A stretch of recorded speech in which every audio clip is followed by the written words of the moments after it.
Di sini saya akan memberikan satu pendidikan politik. Bagaimana kita memilih wakil. Ya. Saya berterima kasih semua saudara-saudara saya yang dari Taweli, Baya, Pantoloan, bahkan daerah Mamboro dan Palu Barat Ulu Jadi bisa hadir sekalipun ya. Mungkin kasihan ada yang dijemput tadi. Harapan saya, inilah antusias teman-teman saya. Kenapa saya ajak? Supaya bisa tahu juga rumah saya. Ya. Nah, di sini ada hal yang saya ingin berikan, suatu pendidikan politik atau edukasi. Bagaimana ke depan memilih wakil kita dengan cerdas, bukan karena instan. Ada 3 hal yang kami selaku anggota DPR yang masih duduk, itu 3 hal yang harus dikerjakan. Dan tugas anggota DPR ini adalah melayani. Kenapa saya taruh di mobil saya itu, saya siap melayani bukan untuk dilayani. Karena memang tugas kami sebagai wakil adalah melayani masyarakat melalui 3 hal. Pertama, selalu saya katakan bahwa kesehatan. Dia harus mendampingi kita selama mereka menjabat menjadi wakil kita. Kedua, kesejahteraan. Ketiga, pendidikan. Sudah 3 hari kita lakukan pertemuan, mulai dari ada yang Palu Timur, Palu Barat, Palu Selatan, tim komunitas biovlog, dan masyarakat yang mendapatkan pokok-pokok pikiran saya kemarin dari tahun 2019 sampai tahun ini. Di kesehatan ini penting sekali. Kenapa saya sampaikan bahwa program saya pertama adalah kesehatan, di mana selama saya menjabat menjadi wakil, banyak persoalan yang saya hadapi masalah kesehatan. Pertama, ada BPJS-nya menunggak, BPJS-nya tidak aktif, BPJS-nya tidak ada. Akhirnya masyarakat tidak berani masuk rumah sakit. Ini yang terpenting saya sampaikan. Jangan cuma karena ke depan di bulan 2 atau di bulan 1 masyarakat cuma karena adanya instan. Banyak caleg, bahkan saya dengar ambil KTP mau kasih BLT, yang dia rubah namanya dari instan menjadi BLT. Ada juga yang kelompok ibu-ibu diberikan bantuan masak-memasak. Tetapi kita tidak sadari bahwa 4 tahun kemarin mereka di mana? Sementara dari 2019 di tingkat kota, setiap anggota DPR paling kurang memegang uang kalian itu 1 miliar. Di tingkat provinsi yang kalian pilih 6 orang, itu setiap tahun dia pegang 7 miliar. Dana itu harusnya diperuntukkan pada pokok-pokok pikiran masyarakat, bukan pada infrastruktur. Tetapi kita setiap ada pertemuan reses atau apa, selalu yang kita minta kepada wakil yang berdiri di depan kita selalu persoalan jalan, persoalan got, persoalan drainase. Padahal kita tidak tahu bahwa kita pilih dia menjadi wakil untuk mensejahterakan kita. Masalah jalan, masalah saluran air itu tugasnya pemerintah melalui OPD terkait atau dinas yang terkait, yaitu ada di situ PU, ada PUPR. Jangan begitu berbicara wakil kalian yang sementara memberikan pemaparan, kalian cuma ditanya, apa yang dikeluhkan? Jalan. Bukan masalah isi perut. Padahal tugas kita memilih mereka itu untuk mendampingi kita itu untuk mengurus perut kita, kesehatan kita, pendidikan anak kita. Itu yang terpenting. Jalan itu tugasnya adalah RT RW-nya. Laporkan ke RT RW-nya, lantas datangi DPR-nya. Di mana daerah dapil-dapil sudah ada wakilnya di situ. Misalkan Palu Barat itu ada 8 orang mewakili Palu Barat, Palu Selatan 12 orang, Palu Timur Mantikelores 11 orang, Palu Utara 4 orang. Disesuaikan dengan jumlah penduduk. Tapi hari ini justru kita di kampung sendiri justru jadi pengemis, pemulung, tukang sapu jalan. Tidak usah mengeluh, ini kenyataan. Kenapa kita jadi begitu? Karena kita selalu salah memilih wakil kita yang kita kasih duduk 5 tahun. Padahal tugas mereka bagaimana dengan anggaran yang mereka pegang setiap tahun. Kalau kita hitung, di kota ini ada 35 anggota DPR dari 4 dapil, yaitu Palu Barat, Palu Utara, Palu Timur, dan Palu Selatan. Di situ ada 35 miliar yang kalian pilih kemarin, yang duduk di provinsi mewakili kota Palu ini ada 6 orang. Per orang itu memegang setahun paling kurang 7 miliar. Kali 6, 42 miliar. Ditambah 35 miliar ada 77 miliar. Kalau itu anggaran tepat sasaran dengan masyarakat, tidak ada masyarakat kota Palu yang tidak sejahtera. Bayangkan kalau 5 tahun dana itu mereka salurkan kepada pokok-pokok pikiran kita, bagaimana kita membangun usaha, bagaimana mereka titip di suatu dinas kayak kesehatan untuk kesehatan kita. Tapi begitu kita punya anak sakit, tidak ada BPJS, mau kemana kita? Banyak saya hadapi, bahkan seulang-ulang saya cerita. Dari semenjak saya kumpul masyarakat dari hari Senin, apa yang kita dapatkan? Tidak ada.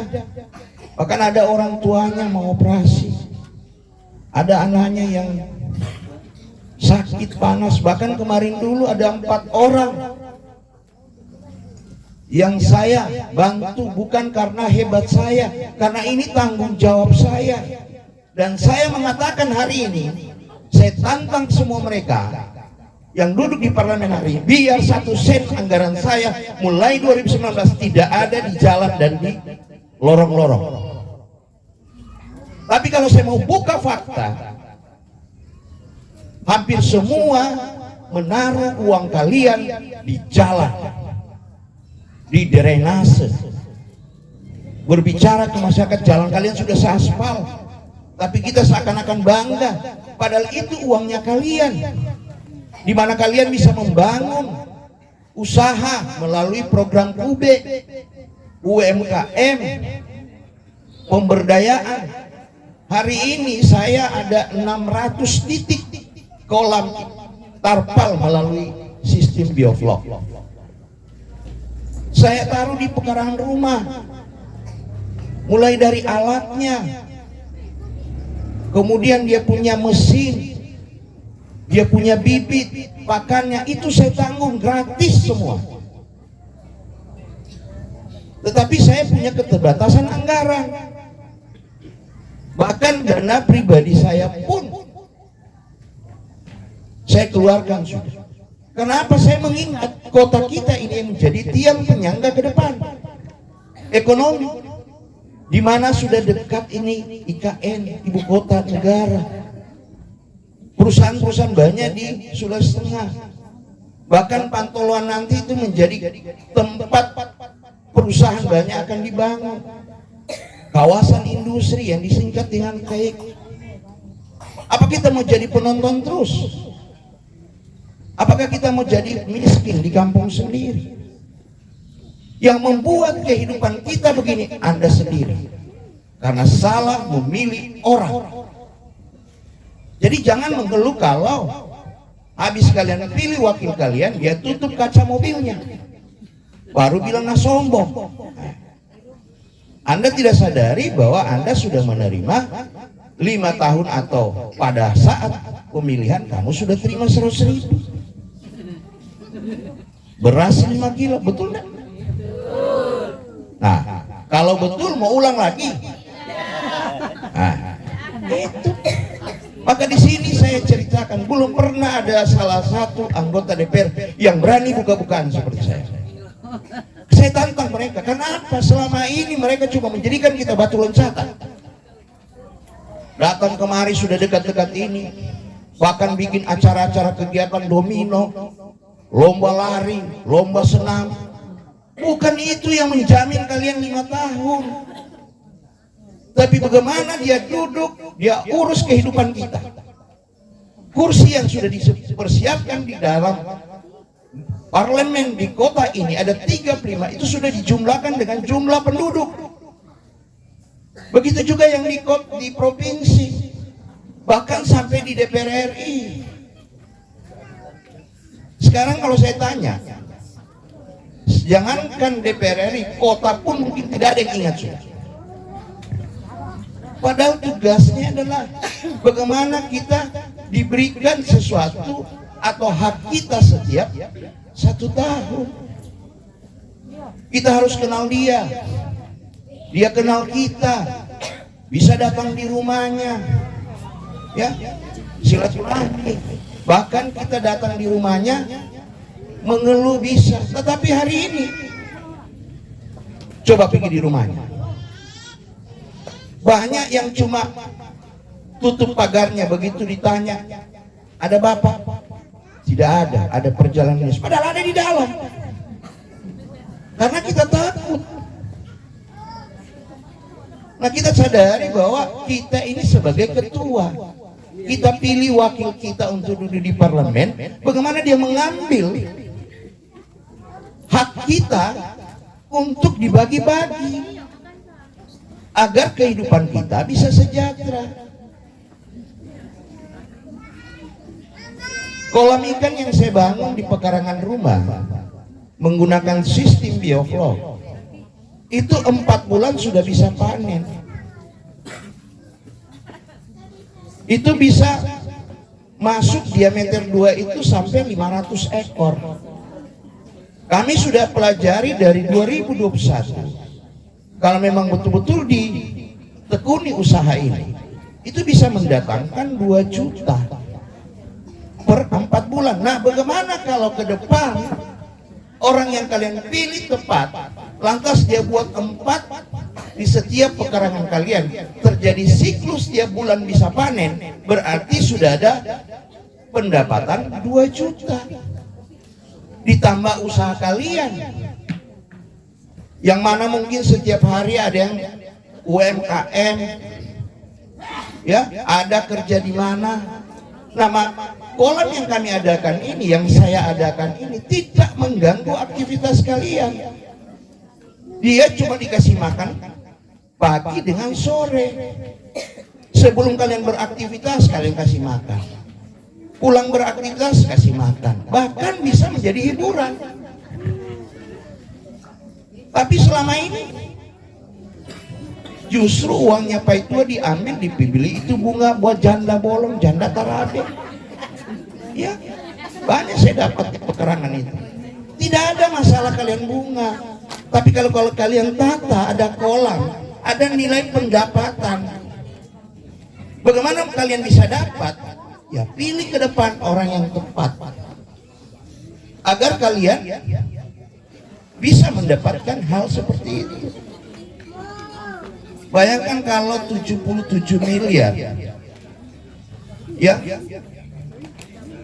dengan jumlah penduduk yang 378.000, 5 tahun berapa? Belum yang di tingkat DPR RI dia bagi anggarannya untuk kota kita ini. Tidak ada. Perusahaan-perusahaan besar terbangun di mana-mana di Sulawesi Tengah, bahkan yang sudah dekat nanti Pantoloan ini. Bahkan sudah ada perusahaan tambang emas. Justru banyak kejadian yang kita dengar saling baku pukul. Itu karena apa? Perut lapar. Kita kalau ada perusahaan jangan bermimpi untuk menjadi tenaga kerjanya, pembantunya, tetapi kita menjadi pemasok bahan makanannya, mulai dari perikanannya, peternakannya, pertaniannya, harus kita adakan, perkebunannya. Kita sudah langsung bilang perusahaan jangan ambil di tempat lain. Morowali sana IMIP ada 70.000 karyawannya. Kebutuhan ikan, sempat saya ngomong-ngomong dengan beberapa teman yang pemasok di sana. Itu mereka butuh ikan seperti nila. Itu 1 kilo harus 7 ekor. Agar mereka tidak lagi potong-potong. Nah, sementara jumlah tenaga kerjanya sana ada 10.000. Bahagi 70.000 bahagi 7 ada 10.000, berarti 10 ton satu kali makan. Nah, sementara yang pemasok ikannya dari luar, kita jadi penonton. Bagaimana kita mau kontrak kerja dengan mereka sementara stok tidak ada? Tapi ke depan kalau kita bergandengan tangan lantas memilih orang yang tepat dan pemberdayaan yang dia lakukan ini, yang kami lakukan ini, dia teruskan atau kami teruskan, itu bisa menjadi satu lahan pekerjaan. Kita Kota Palu ini punya ikon. Setiap kami melakukan perjalanan dinas, itu kami selalu bawa oleh-oleh bawang goreng. Saya kemarin didatangi oleh ketum pemuda saya dari Partai Perindo, saya kasih oleh-oleh bawang goreng. Saya bilang saya tantang bawang merebes, saya cari yang asli. Kalah. Bagaimana kita menjadi pengolah ke depan? Sekarang kalau kita tanam bawang, siapa yang beli? Nggak ada. Ketum saya Haritanu punya saham di Indomaret. Indomaret Indonesia hari ini 7.000 lebih toko. Coba kalau kita kasih masuk setengah kilo per satu tokonya, berapa ton satu bulan? Kita pun nggak sanggup. Tapi bagaimana kita mau membangun itu kalau kita pica-pica? Sampai ada sudah yang jadi tim sukses. Tim sukses pun ditanya, mana janjinya caleg kemarin? Sedangkan kami ini sudah menunggu. Apa dia bilang? Sedangkan saya juga tidak dikasih.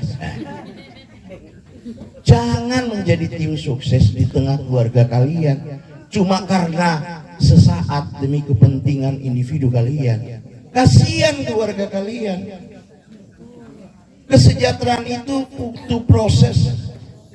Pendidikan butuh proses, karena harus dibahas, dianggarkan. Tapi kalau sakit harus eksekusi. Sekarang kalau Kumio sakit mau lari kemana? Lantas BPJS tidak ada atau menunggak.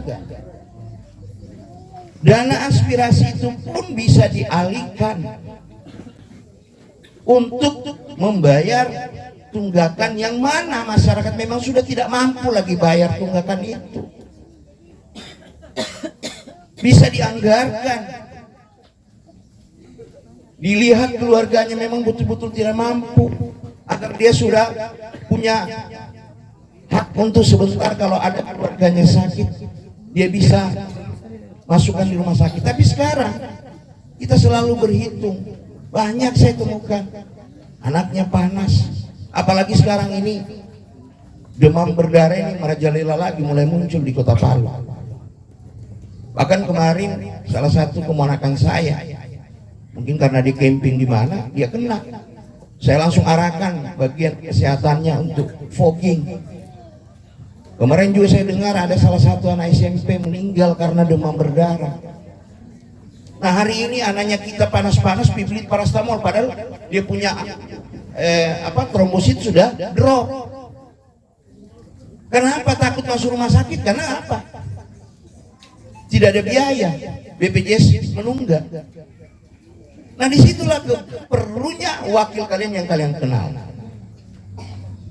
Bukan cuma sekedar karena 100.000. Ingat kalian punya anak. Ingat orang tua kalian. Jangan cuma karena 100.000 akhirnya 5 tahun kalian tidak tahu kemana arah. Tapi kalau kita bergandengan tangan ke depan bersatu, tidak ada persatuan yang tidak menghasilkan kebaikan. Kita asli pribumi sini, saya pun lahir di sini. Saya memang orang tua saya dari selatan Tanah Toraja. Tapi saya punya ibu mulai kerja sebagai suster. Dia sudah mulai kerja rumah sakit yang di Pertokoan Hasanuddin pertama. Rumah sakit Anutapura. Saya pun lahir di situ. 5 saya bersaudara lahir semua di situ. Maka kota saya hari ini, kampung halaman saya adalah di sini. Saya pun masuk di parlemen bukan seorang yang dididik dari politik. Saya cuma seorang tukang bengkel. Di mana saya membangun usaha kemarin, mulai dari kompresor, mulai alat-alat. Saya punya alat spoit, saya ini ahli di bidang cat. Saya beli kompresor dari uang pribadi saya, karena saya tidak tahu di mana saya mau dapat bantuan. Tapi begitu saya masuk di parlemen, begitu banyak uang cuma dipermainkan oleh oknum politik yang duduk hari ini. Kalian dapat apa? Kalau saya mengambil aspirasi saya, misalkan 1 miliar saya jadikan aspal, saya dapat berapa? 20%. Saya tidak bertakut buka-bukaan. Itu yang terjadi. Kalian dapat apa? Kalau 20% berarti 1 miliar 200 juta. 5 tahun saya menjabat 1 miliar. Lantas saya punya gaji, pendapatan saya mulai dari tunjangan saya, perjalanan dinas saya punya pakaian ditanggung, saya punya anak ditanggung. Berapa kalian tahu saya dapat 1 bulan? 70 juta. Apa yang kalian dapat? Ada uang 100.000. 70 juta kalau saya mau seperti mereka. Saya makan dengan anak istri saya tiap bulan 20 juta. Saya simpan 50 juta di bank. 1 tahun berapa? 600 juta. Kali 5 tahun 3 miliar.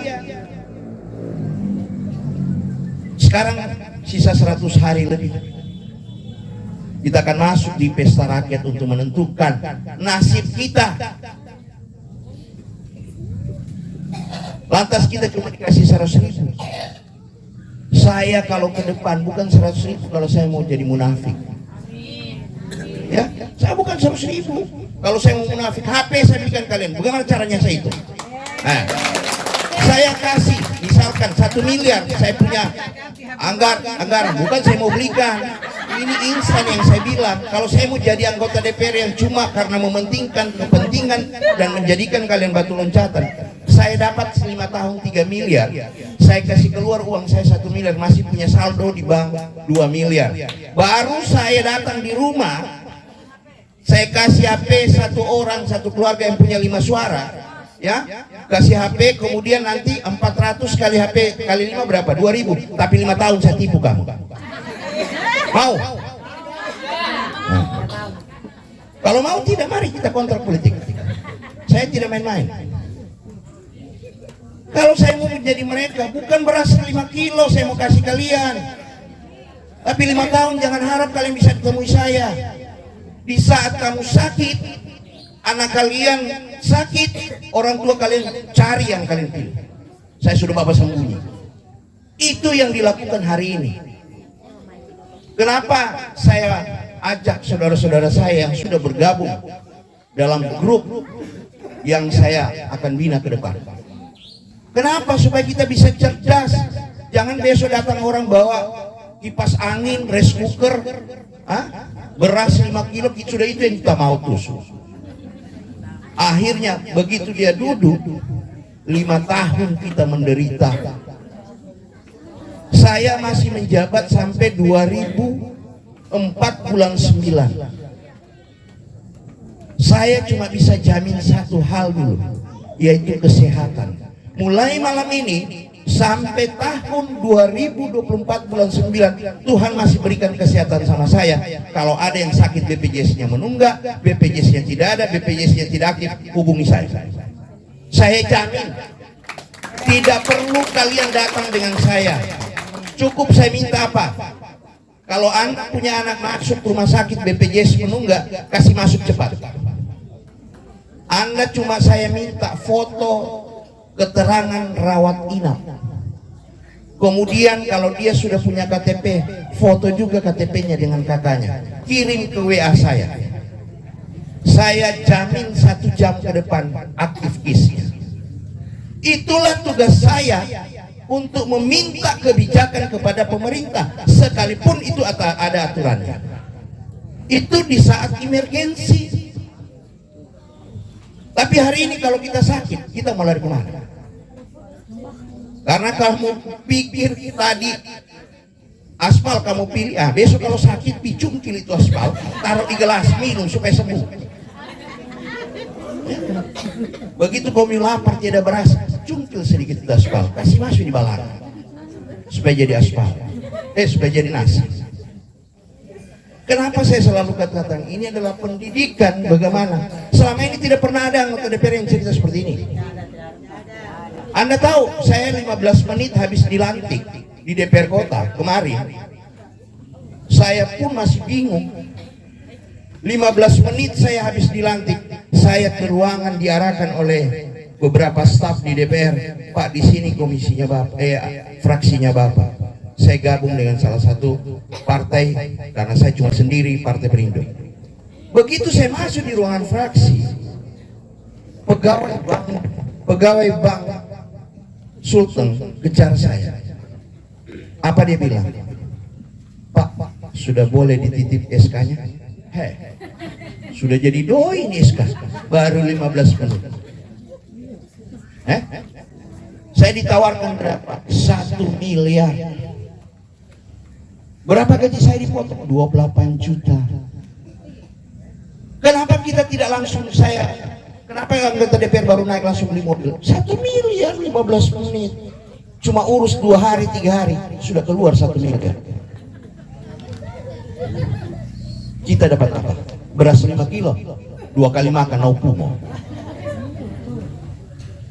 Tapi kalau aspirasi yang harus tepat sasaran, misalkan Komiu dari Palu Barat ada 100 kakak ke depan, bikin satu kelompok, tidak usah minta lagi, tidak usah lagi minta, Pak kami mau bikin UMKM begini, bikin kelompok usaha ayam petelur misalkan dengan anggaran besok kalau kita bisa, Tuhan berkehendak ke atas 1 miliar untuk Palu Barat, bikin ayam petelur 10.000 ekor ayam petelur, semuanya ditanggung, mulai kandang, pakan setahun, vitamin, bangunannya, listriknya, airnya, pembuat rak telur, kalian sisa kasih makan. Ada ayam yang cuma 21 hari sudah mulai belajar bertelur. Lantas 10.000 itu kamu kumpul, lantas jual harga 1.000. 10.000 telur kali 1.000 berapa? Berapa? 10 juta kali 30 hari berapa? 300 juta. Bahagi 100 kakak, sakui 1 kakak 3 juta. Mau ikut PKH lagi yang 600.000 per 3 bulan? Tidak. Kemudian ada kolam yang dibangun di pekarangan rumah 4, bisa menghasilkan, begitu panen tim yang dari komunitas beli, begitu kosong lagi kolam diisi secara gratis, pakan gratis. Itulah tujuan kalian memilih wakil kalian ke depan, untuk mensejahterakan kalian.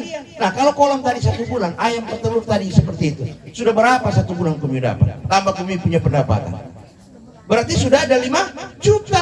Nah, itu yang harus terbayar hari ini ke depan. Pilih orang yang bisa menghasilkan uang kami 5 juta 1 kakak. Itu real. Kalau di provinsi 7 miliar dibagi 4, 100. Palu Barat besok 10.000 ekor ayam petelur. Palu Utara, Palu Timur begitu juga. Palu Utara, Palu Selatan, kawal itu. Tahun kedua Palu Barat mau minta apa lagi? Palu Timur mau minta apa lagi? Usaha, karena ada 7 miliar. Sampai 5 tahun 7 miliar, berarti ada 35 miliar. Sekarang di mana itu uang? Di jalan, drainase, got, itu semua. Akhirnya yang menang siapa? Kalau dia jadikan infrastruktur semua, ada 20%, 7 miliar di kantong wakil yang kalian pilih. Begitu tahun terakhir ini, dia adakan domino, dia adakan apa, jalan santai, lari, seakan-akan kita ada umroh di situ. Tapi kita tidak sadar 4 tahun lalu di mana mereka. Besok dikasih doi 100.000. Mau.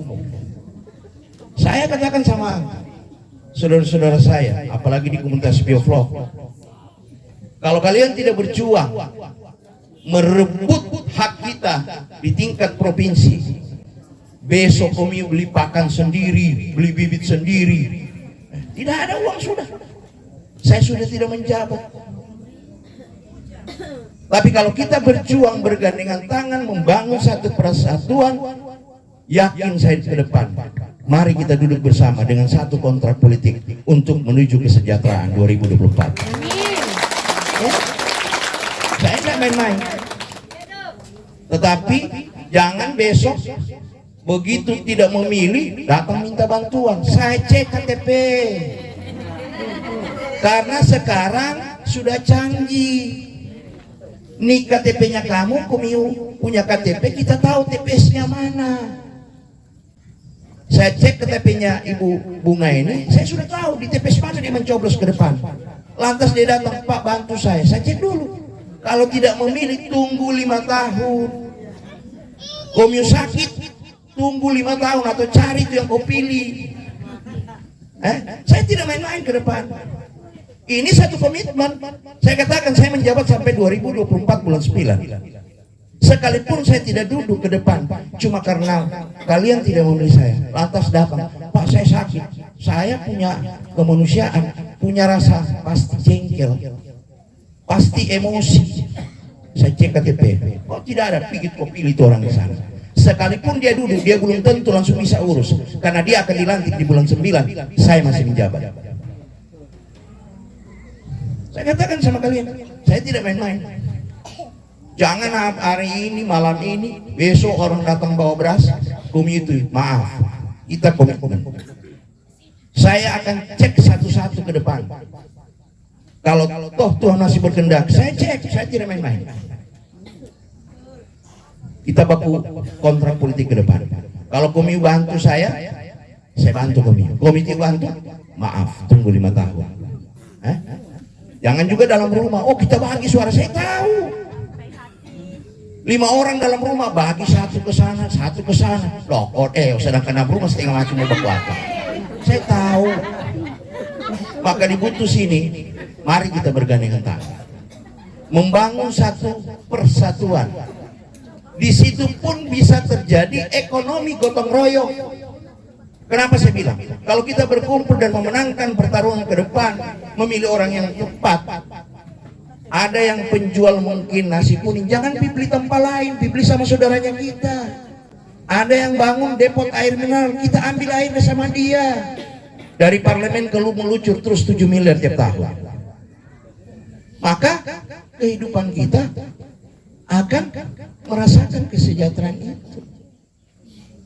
Tapi yang penting itu utama, kita bisa dapatkan kesejahteraan itu kalau kita sehat. Maka di awal saya katakan kesehatan paling terpenting program saya. Kalau kita sehat, kesejahteraan itu pasti kita raih. Kalau sakit, pendidikan pun anak-anak. Ada anaknya kita mau kuliah di perguruan tinggi, dia pintar, dia punya cita-cita mau jadi hukum atau dokter atau apa. Karena ekonomi kita tidak bisa sanggupi.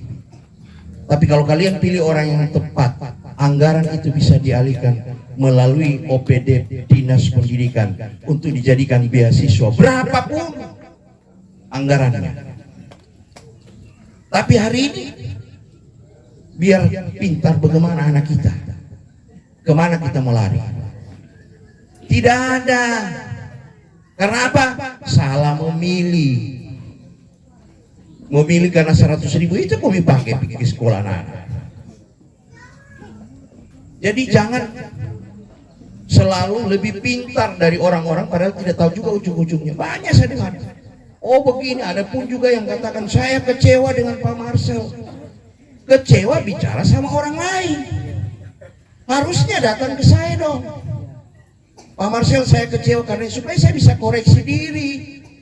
Tapi ini kecewa pergi sama orang, padahal dia provokator. Saya katakan, saya dengar bahasa yang tidak betul, saya bisa tuntut pencemaran nama baik. Itu jangan cerita kalau tidak baik orangnya, datangi orangnya. Tidak mungkin dia mau pukul kau. Saya pun terbuka tiap hari sini, dari depan ke belakang, dari belakang ke belakang, ke depan. Saya tidak pernah mulai dari saya semenjak dulu, karena memang saya orang lapangan. Begitu juga kolom-kolom yang saya buat itu, saya sendiri yang las. Bahkan dibantu saya punya teman-teman lain. Saya turun baskop. Itu karena apa? Memang pribadi saya seperti itu. Bukan mau cari muka. Kalau mau cari muka, saya tidak butuh yang begitu. Saya tinggal diam di rumah saja. Saya punya anak kok cuma satu. Ya. Saya dapat pendapatan begitu, biar satu periode saya dulu sudah 3 miliar di bank. Kalau saya depositkan setiap bulan sudah berapa saya dapat. Tapi malam ini saya sampaikan, cerdas ke depan memilih. Karena 5 tahun orang yang kalian pilih di tanggal 14 Februari 2024 itu menentukan nasib kalian dan keluarga kalian di 5 tahun ke depan. Ya. Jadi apa yang saya sampaikan malam ini menjadi satu catatan bagi kita semua. Sampaikan ke keluarga kita bahwa kita harus cerdas. Jangan cuma karena memilih instan. Yang terpenting itu kalau kita harus berpikir itu kalau kita sakit. Banyak yang saya hadapi. Mungkin ada di antara sini saya tidak dengar, saya tidak tahu atau saya tidak pernah ketemu dia cuma karena melalui WA saja. Tadi juga begitu juga saya sempat urus salah satu lagi. Pada saat begitu mau lari kemana? Nah kalau Bapak sudah tidak duduk minta maaf. Saya sudah nakaduku juga mau bicara-bicara keras karena tidak ada sudah kekuatan. Ya. Maka apa yang saya sampaikan malam ini, saya berteriak-teriak itu karena apa? Saya pingin kalian, saudara-saudara saya, merubah mindset pemikiran yang instan, yang cuma karena beras 5 kilo di akhir tahun nanti kamu diberikan. Apakah itu yang menjamin kalian 5 tahun? Yang saya sarankan bahwa memilih orang itu yang betul-betul kalian kenal, dia kenal Komio, kemudian Komio bisa pergi di rumahnya. Kemudian lagi apa? Jangan cuma karena datang tamu cuma karena 5 tahun sekali sudah menganggap saudara, tuwe, mangge, ina. Jangan. Ya. Kasihan kita punya anak-anak. Saya juga sebagai orang tua juga sadar. Yang saya cuma pesan, sama saudara-saudara saya, doakan saja saya terus supaya saya sehat, supaya saya masih bisa mengawal sampai 2024 bulan 9 untuk kesehatan kita. Ya, itu saja. Mungkin cuma itu saja yang saya bisa sampaikan agar ke depan memang betul-betul kita memahami, dan saya minta apa yang saya sampaikan malam ini menjadi suatu hal yang kita harus jadikan prinsip ke depan, bahwa kita akan memilih wakil kita dengan cerdas. Ya, atau kita mau tanya jawab atau sekalian makan dulu ya? Makan dulu ya. Ya. Siapa yang bisa bawakan kita dalam doa baru kita makan. Supaya saya punya padi di belakang ketawa-ketawa terus. Ya, mungkin ada yang pimpin doa. Ya. Siapa yang? Hah? Oh. Ya, boleh. Buburu, Wan. Ini buburu. Ya, tapi jawab.